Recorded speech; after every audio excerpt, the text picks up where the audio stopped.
causes women to be harsh and cold, even to a point of hurting a child. In this video, we're going to analyze an educator who was caught on camera hitting another child, not from a perspective of judgment, rather from a perspective of helping women form the right mindset and skill set to become kind and nurturing. Because just because we're born a woman, that doesn't mean we know how to be one. And it is innate within us to be more caring and nurturing. And so how does this happen? My name is January Donovan, founder of the Women's School, where I train women with the mindset and skill set necessary to create and cultivate a flourishing life ordered towards excellence. So first, I want to share with you this video, and I will prepare you that it is hard to watch. However, it is important to watch because we can't turn a blind eye on what's happening in our culture. And it is up to us to find the courage to speak up when it's necessary, to address it, to pay attention to what's happening, because we are the stewards of our culture, and we have to find a way to do so in a way that's charitable and kind, and get to the root cause of why this type of rage and frustration and really just animalistic behavior is happening in our culture, so that we don't just fix the symptom, but get to the root cause of this crisis. So let's watch this. Video Fox 4 first broadcasted last week shows a Millsap Elementary School educator slapping toward an autistic boy. Moments later, another educator yells at him. I said come here. Before repeatedly hitting him with a... First, we can't judge women and their story. And I think that's important. That's an important culture in the Women's School. I don't know the educator's story. I don't know what got this woman to be so cold to this autistic child. I think that we have to think that way. We have to be so fierce about holding them accountable, because I think that if we don't, we're going to perpetuate the same level of behavior. But at the same time, in our heart, find the kindness and the purity to say, well, I don't know what happened in their past history, to get them to a point that they cannot see the care necessary for a child, but even more so an autistic child, taking advantage of this poor boy who has no capacity to maybe retaliate. I think that's important.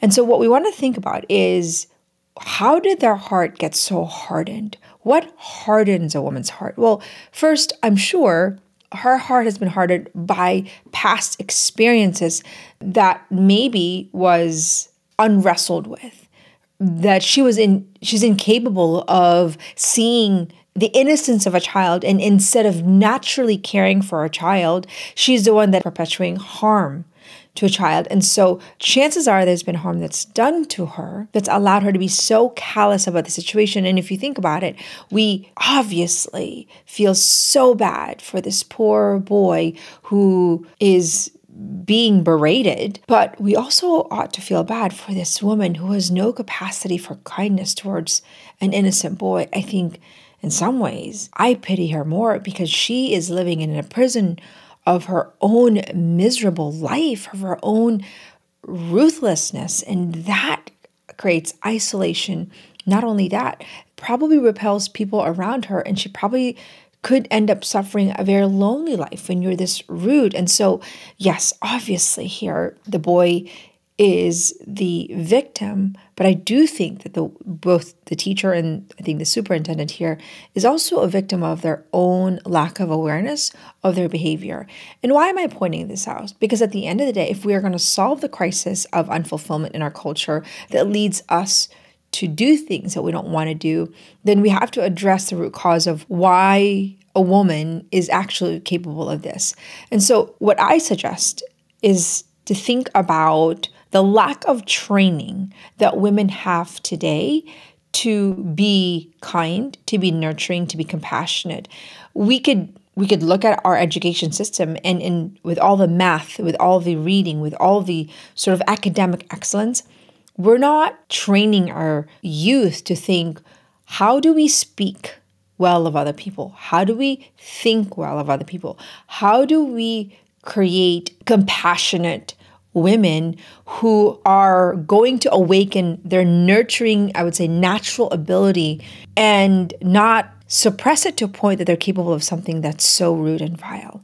And I think that we need to think about the training that we offer women today, the training that's not just education, but rather the formation of our character, the formation of our skills, because I think that it's a skill to know how to see and seek the good in situation. It's a skill to be patient. We're not born patient. We have to acquire the skill, and through the process of, intentionally developing how to actually be patient to a child that maybe is autistic, we eventually build a habit. But we first need to know how to do that well. We can't assume that women know how to be kind. We can't assume that women know how to be patient when they have an autistic child that maybe doesn't follow directions quite as easily. We need to also teach women to develop the skill of managing their emotion and managing their mind, because maybe this teacher had a bad day and took it out on a child. These are skills that are necessary. They're not optional. They're non-negotiable skills for women to not only flourish in their own life, but also care for the other. The ability to manage our emotion is so crucial for us to take care of other people, because if we can't manage our own emotion, we will drown in our own anxiety, rage, misery, whatever emotion. We become a victim to them, thus victimizing those people around us that do not deserve it. And this is probably what's happening here, is that this lady, this teacher, is lashing out her own misery towards this poor boy, and she's becoming a victim. So what we want to do is to fix the root cause of this lady's rage, which is perhaps a lack of skill, perhaps an unprocessed wound, perhaps a family of origin of being devalued that has not given her the skill to learn how to value other people, especially those that are vulnerable. I mean, there's so many layers here, but I think the tendency is to just judge. And yes, we have to judge the action. At the same time, we have to do a better job dissecting the root cause of this particular action that's probably a symptom of not just this woman, but also other women who have not awakened their nurturing capacity because of some unfulfilled part of who she is. And that ultimately is what we need to do as a culture, provide a level of not just information, but the formation of our mindset and the development of our skill set, so that we can then have an education system where we can trust dropping our child off, in a school system, and not be victimized by somebody who is living a life that's underskilled, overwhelmed, or frustrated, and thus lashing out at our child. So just wanted to point that out. We'll continue to just jump right in. Toy, then throwing the toy at the 10-year-old. It's so hard to watch. It really is, because this poor boy cannot retaliate because he's probably not capable of it. And he's probably subjected to this day in and day out.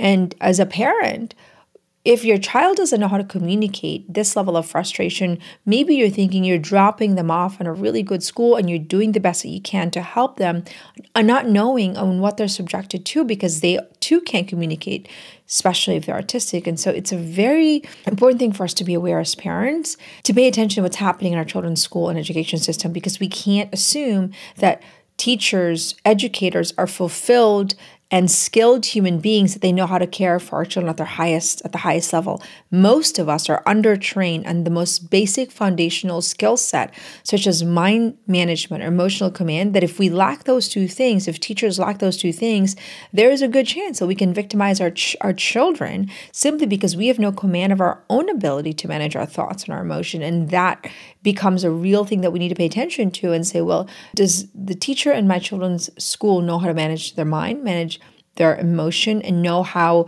to communicate in a way that pays attention to my child's needs? And so we have to really kind of read between the lines and do our due diligence in a way that scrutinizes a little bit our education system or those that are caring for our children, because they are so important to us and we can't just risk that. The incident happened in February. Alex Cornelius is the child in the video. Millsap ISD says the educators involved are no longer employed by the district. Well, that's obviously, I would assume, and I would also say that it's not always the case. Sometimes there's plenty of instances where they are not reprimanded. And I will say that also in clergy abuse, where priests are pushed into a different location, but not prosecuted for their abuse. And so this is a great thing to celebrate, although it's not always the case. Teacher Jennifer Dale admitted swinging at Alex in the video, but claimed it was done. Okay, so there, once again, honesty is a skill. And it's a skill that if we're not taught how to be honest in little micro things, to be honest when we might get in trouble as a child, then we develop a skill where honesty only counts when we get caught. And so here she's justifying her ill behavior by saying doing it playfully. But here, we got a testimony of one of the coworkers is saying, no, that's not playful. And so she is not only dishonest, she's also justifying her dishonesty and digging herself in a hole, which if you don't have the skill of being able to be patient, manage your mind and your emotion, and then you're far more tempted to what? Lash out at people because you have no skill to command your emotion. And then if you don't learn that skill, then maybe you also try to justify your ill behavior because maybe there's plenty of it because you didn't have the skill to manage your emotion. Now what we have is this lying that justifies ill behavior. So you can kind of see the trickling impact of lack of skill training that says, okay, no mind management, no emotional command. Now I'm lashing out at people and now I'm justifying my ill behavior and now I'm lashing out at a child. And I don't know what sentence she's going to have, but the grave consequence of her lack of managing her emotion in her mind could land her into a prison, which I would say that is justified. And I hope that she finds her ability to see and seek the good in her time of quiet or reflection during some time of prison, which I think might be necessary for some of us, right? Who, if we don't think about the consequence of our behavior, because the skill here that we have to think about is that women are not taught cause and effect. If I do this, this could happen. If I eat this, this could happen. If I speak like this is the consequence. We're not. In a world that's going so fast, especially in our technology-driven society, if we're not skilled in a way that's effective and efficient to think of cause and effect, then what we have is a habit of just doing whatever we feel like whenever we want to without even thinking about the ripple impact of our behavior. This is most of women today, and maybe not a fault of our own, simply because we lack even the training necessary to think about the layers of impact, or learning how to process itself is a skill, learning to think, when I do this, this happened. Why did this happen? How could I make it better? And to do that in a way that is 30 seconds and to do it over and over again so we can improve ourselves and not go through the same exact scenario every single day because we haven't processed our life simply because we don't have the skill to process, causing us greater pain in the long run that compounds over time, where we wake up one day and we realize, I don't even know who I am, I don't even know what I want, and I don't even know what happened to me. And the truth is that nobody's training women with the right foundational mindset and skill set right now to do what is noble and right for her own flourishment. And remember, when women are not flourishing, our society cannot flourish either. And so we have to think about this in a very broad way of seeing how we can flourish as a society by forming when I say the chiseling of one's mindset and skill set, to development of her life of excellence, so that she doesn't end up a victim to her own emotions, her own limited understanding, or her own lack of compassion. These are just skills that need to be developed and cultivated over time. And unfortunately, not our education system is not giving us a supplemental education. Our church, I think, as Christians, in some ways do give us that education, but not entirely in a very practical way sometimes. We think of it maybe not in a way that's skill-based, and we think of it more of, okay, this is what the scripture teaches us, but how do you really live this in a more practical way? So sometimes there is a little bit of a lack there of learning how to live this in a more practical way. So I'm just highlighting kind of in a bigger spectrum, a bigger crisis, which is a lack of training of women. Let's continue. Playfully, one of her fellow educators recorded the video. That educator and two others gave investigators sworn statements of ongoing alleged abuse. I just want to honor also the courage of these two women who probably are showing a video of their superintendent, could lose their job, risk their reputation, risk the risk of the school system to do what is noble and right. That takes courage. That takes a lot of being able to stand up knowing that you're risking the unknown of maybe not having a job, but doing what is right anyway to help this child. So I just want to honor, I don't know who the women who were the whistleblowers were, but wow, thank you for the courage. Because what happens when we don't hold people accountable is that we create monsters around us, but also within us. She probably, if she did not have the courage to speak up, will endure seeing the injustice, making her own silence eat her up. Her basically perpetuating injustice will eat up at her purpose and will silence sort of her moral compass. And then eventually she'll just fade into, well, what's the big deal anyway? But here, the contrary happened. She paid attention to her moral compass and saw from a very natural perspective that this is not right. You don't hurt another child, and then found the courage to speak up, which I think we're all called to. We have to just speak up and see what the injustice is and not turn a blind eye to it. Now, it doesn't mean that you go kind of crazy and you have to discern what's the right course of action to hold people accountable or to speak up. But silence is in itself an injustice in the face of injustice. So it is incumbent upon us to actually find the courage to do what is right, whether you see some corruption, whether you see an injustice. When you think about the USAID, I think how many people maybe saw the corruption but didn't want to address it because they didn't want to make a big fuss, or it was too big of an issue. It felt like a David and Goliath in a hopeless situation, which could very well be the case. But how many people see the face of evil and do actually what is right and noble? And I think that the kind of world we need to live in is that women are not afraid to do what is noble and right at the cost of their reputation if they think it would help, the other person. And I think we have to ask ourselves, 0 to 10, what is my skill level and my ability to find the courage to speak up to do what is right, even when it's going to risk my reputation? And we have to ask ourselves that honest question. Self-assessment is what we call that in the women's school, because we can try to see what's happening in the world. We can try to complain about the state of our culture. But unless we are hyper aware on how to manage our own state and be hyper aware of how we can intervene and our ability to speak up, nothing will happen unless we find the courage to do what is right and noble. All right, let's continue. Dale is charged with official oppression for intentionally subjecting 3 known child victims to mocking, mistreating, and tormenting. Paxton Bean, seen in the video, is also charged with official oppression and has a felony charge of injury to a disabled child with intention. I feel bad for this lady because she probably might have not think of the ripple impact of just swatting a child. She might have just thought, what's the big deal? The callousness of her behavior has led her to really ruin her life. And she probably has, years of educational degree or master's, so what led her to this job. And she squandered all that because she didn't have the skill of processing cause and effect. What would happen if I act this?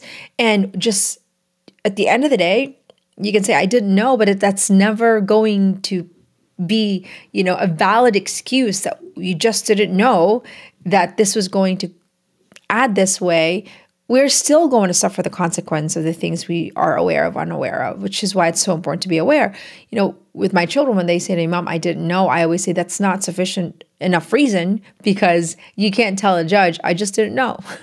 And so we have to hold the burden of helping our children understand that lack of awareness is something that does hurt us, and that we have to pay attention to what's happening in the world. We have to pay attention to what's expected of us. We have to just pay attention. We can't be checked out. And that's why the phone, overuse of the phone helps us to kind of numbs us from paying attention to what's happening. It does perpetuate checking out.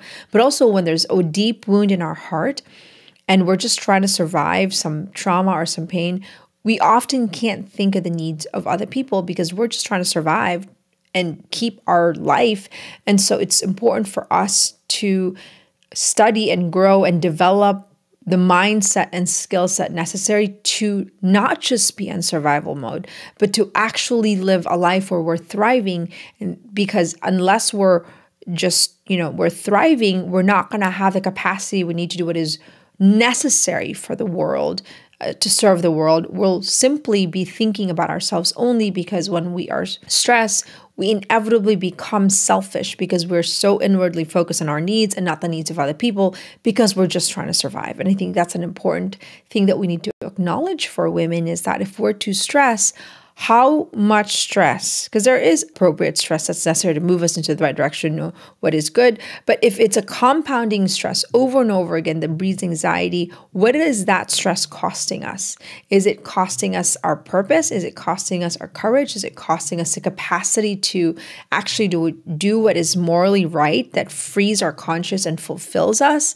Because if it is, then we have then to learn the skill of mind management and emotional command, because at the end of the day, if we lack those skill training to manage our mind, manage our emotion, we are going to suffer and suffer unnecessarily. And on top of that, carry the burden of unmet purpose and potential, because we're just trying to survive mentally, emotionally, and physically and spiritually. And so we want to develop the skills to manage our mind, manage our emotion, take care of our physiology and also spiritual receptivity, so that we can actually fulfill the very purpose of why we're here. And I think that ultimately is what allows us to live fulfilling lives.